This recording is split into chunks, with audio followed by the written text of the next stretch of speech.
My name is Jacque Fresco. I'm project director of the Venus Project in Venus, Florida. The Venus Project maintains if you don't want war, if you don't want poverty, hunger, unemployment, territorial disputes, and all the other problems that go with society, you have to declare the earth as the common heritage of all the world's people. If you fail to do that, you'll have problems to the amount of events you don't want to change. If we don't change, we'll have the same problems over and over again. The Venus Project is an attempt to design a world where poverty, war, prisons, police do not exist, because we deal with the problems themselves, the factors that shape arrogant behavior, aggression, all the things that paralyze our society and prevent it from growing. Politics was good 100 years ago. Today, politicians have no ability to solve any problems because they're not students of behavior, they're not students of agriculture, oceanography. They know nothing about the factors that operate the world. So they say things that people like to hear, and that gets them elected. Now, scientists, on the other hand, are not concerned with public approval. What they do, even if everybody on Earth believed the Earth was flat, they would say, "You're wrong. This is the evidence we have to support the fact that the Earth is round." But they don't say, it's a little round, a little flat. That's politicians. Money was a convenience designed by man many years ago. He used to carry a bag of apples and change it for tomatoes. That was a trade in the old days. But when you invented money, it carried smaller particles, and it was easier to represent apples or tomatoes or eggs by giving a person a coin instead of bringing 50 eggs and chickens.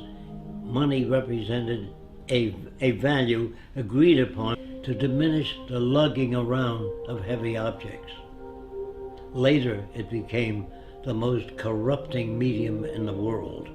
It corrupted people. They paid each other off. If you wanted a congressman to act in your behalf, you put up a certain amount of money to help him get elected, and you owe that person a favor. And that's the same with the drug companies, the auto companies, the banks. All systems all over the world that use money are basically corrupt. Religion. In the old days, people could not account for natural events. They really know where all this came from, so they assumed there was a guy that lived up in the sky that made all these things.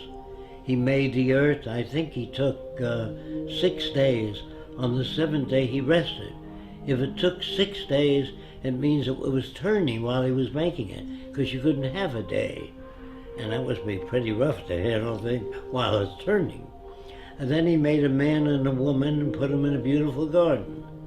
Then he made a snake which walked upright and said, do terrible things. And the people eat of the fruit of knowledge. And they ate the fruit and he kicked them out.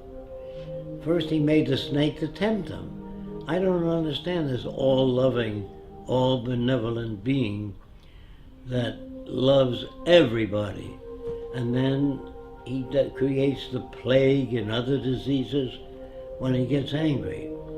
And then if you don't follow the teachings, all the religiosity, you burn in hell. And that sounded to me like a psychopath, not God. But I'm mixed up when they tell me God loves everybody, then he creates a plague where children die. And I say, how come the children are dying? Because the children shall suffer for the sins of the parents. This is not a just God. It's a man-made God. So when you ask me whether I believe in God, not the concepts of God I've heard. War is a word which was invented when one territorial group of people took away other people's land. They used force and violence, and war was the media for doing that. You shot other people, stole their women and their resources for your own gain. And nations have been at war ever since man invented weapons. And as long as you invent weapons, you can have war. And war is the means of protecting everything you've stolen from others. No nation starts out very big. They start out smaller and take land away from other people. And they don't take it by invitation. They weren't invited to take over the land. They took it by killing, force, and violence. And war is the most inappropriate way of solving the differences. That's why I'm against the Pentagon and the military, because they majorly should be concerned with how to bridge the difference and bring nations together toward a common purpose, namely taking care of the environment, one another, and restoring the damaged environment. That's what I'd like to see in military systems. I would like to see, instead of training millions of soldiers to be killing machines, I'd rather train them in being problem solvers. Send them back to school, teach them social science, social psychology, sociology, so they can add to the culture, not be destructive. But ask anybody, what does democracy mean? They think it means participation in government affairs. So I asked them, do you really believe in democracy? They always say yes. I said, did you vote for the space program? They said, no. Did you vote for the Vietnam War? No. Did you vote for the war now? No. Where the hell do you participate? That's an illusion given to people. They even pick the people you vote for to make sure they'll keep things as they are, the establishment. So they put them out there for you to vote for them. If we lived in a democracy, there'd be 5,000 political parties, different points of view. In a true democracy, you would have that. All points of view expressed on television and radio. It's up to you to turn it off.